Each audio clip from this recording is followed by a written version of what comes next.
السلام علیکم ورحمۃ اللہ وبرکاتہ. الحمدللہ وکفی وسلام علی عبادہ الذین اصطفی. اما بعد قال اللہ تعالی اعوذ باللہ من الشیطان الرجیم بسم اللہ الرحمن الرحیم.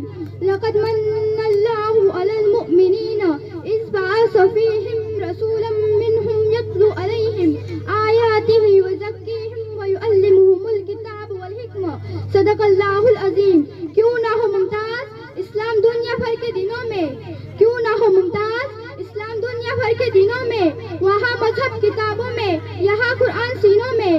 سامعین رامی اور علماء اکرام، کچھ دیر کے لیے حال سے رشتہ توڑ کر بھاگتی دوڑتی گاڑیوں اور ترقی یافتہ دور سے نظر ہٹا کر 15 صدیاں پیچھے جائے.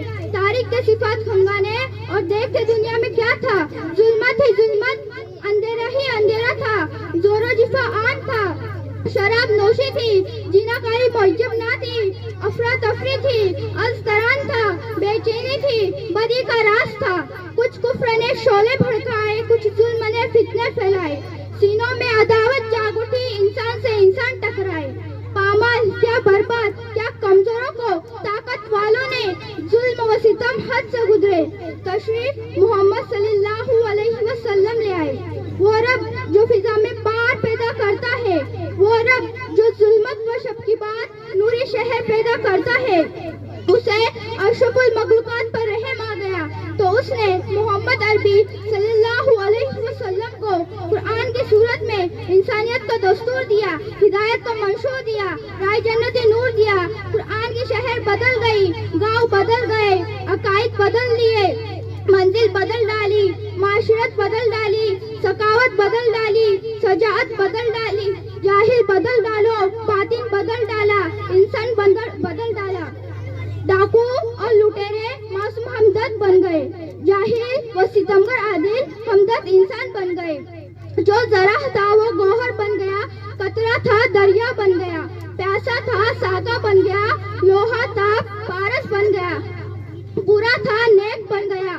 ابو بکر تھا صدیق بن گیا، عمر تھا فاروق بن گیا، عثمان تھا جنورین بن گیا، علی تھا حیدرکار بن گیا، معاویہ تھا قطبی وحی بن گیا، ابو عبید تھا امین العلمت بن گیا. یہ سب کیسے ہوا، کیوں ہوا؟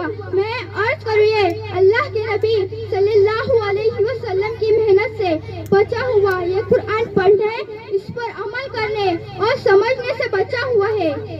اس لیے میں کہتی ہوں کہ اپنے بچوں کو مدرسہ بھیجے، مکتب بھیجے، تاکہ وہ قرآن کو سیکھے، سمجھے اور اسے اپنی زندگی میں اتارے، تاکہ جب وہ بڑے ہو تو ان کی تجارت، معاشرت، ان کا رہن سہن قرآن و حدیث کے مطابق ہو. ہمارے مکتب جونی جامع مسجد میں بھی الحمدللہ قرآن و حدیث کی تعلیم دی جاتی ہے. اپنے بچوں کو اسکولوں اور کالجوں کے ساتھ ساتھ مکتب کی تعلیم بھی دے. اللہ تعالیٰ ہمارے اساتذہ اور تمام علماؤں کو جزائے خیر عطا فرمائے.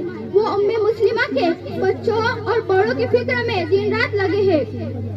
انما بعثت معلم، ہماری درسگاہ میں یہ جو استاد ہوتے ہیں حقیقت میں یہی تو قوم کی بنیاد ہوتے ہیں.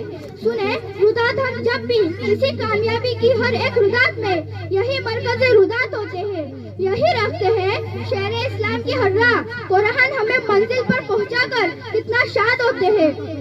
محترم و مکرم اساتذہ اکرام، مہمانان اعظام اور میرے عزیز ساتھیوں، مجھے جب یہ موضوع ملا تو میں سوچ میں پڑ گئی شاید میں اس موضوع پر انصاف بھی کر سکوں گی کہ نہیں، کیونکہ بطور شاعر کہتا ہے ادب ایک کرینہ ہے محبت کے کرینوں میں، ادب ایک کرینہ ہے محبت کے کرینوں میں، استاد ایک نگینہ ہے جنت کے نگینوں میں. معزز سامعین، استاد اور طلبہ کا ایک ایسا رشتہ ہے جس کی مثال دنیا میں کوئی نہیں. اس رشتے کی اہمیت کا اندازہ اس بات سے لگایا جا سکتا ہے کہ حضور اقدس صلی اللہ علیہ وسلم نے فرمایا بیشک مجھے معلم بنا کر بھیجا گیا. ذرا سوچو، ہم معلم ہیں، پیارے نبی کے امت میں سے ہے. ہمارے آخری نبی محمد صلی اللہ علیہ وسلم نے اپنے آپ کو معلم کہا تو اس بات سے اندازہ لگایا جا سکتا ہے کہ ہمارے مذہب میں استاد کا کتنا بڑا مقام ہے. اگر آپ استاد کی تعریف سننا چاہتے ہیں تو سنیے. استاد وہ ہے جو بنجر زمین کو خلیان استاد وہ ہے جو پتھر کو تراش کر ہیرا بنا دیتا ہے، استاد وہ ہے جو گھاس سے زیور تیار کر دیتا ہے، استاد وہ ہے جو کانٹوں کو بھی پھول بنا دیتا ہے، استاد وہ ہے جو اپنی خوشبو سے پورے معاشرے کو مہکا دیتا ہے، استاد وہ ہے جس نے آج مجھے آپ کے سامنے کھڑا کر دیا ہے۔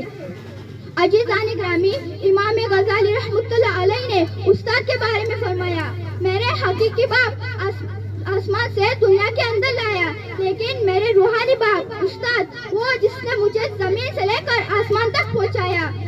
سنو دیولا والو، استاد وہ ہے جو تربیت سے طلبہ کو نکھار دیتا ہے۔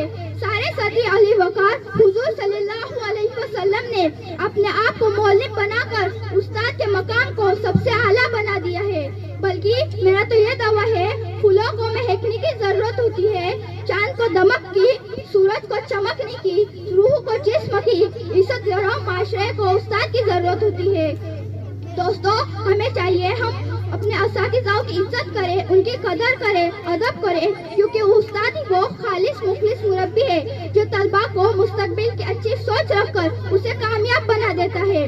ہمیں چاہیے اللہ ان تمام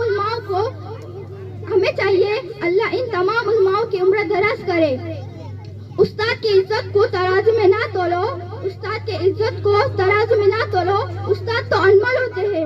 دنیا نے دین کو بھلا رکھا ہے، دنیا نے دین کو بھلا رکھا ہے، غفلت کی نیند میں سلا رکھا ہے۔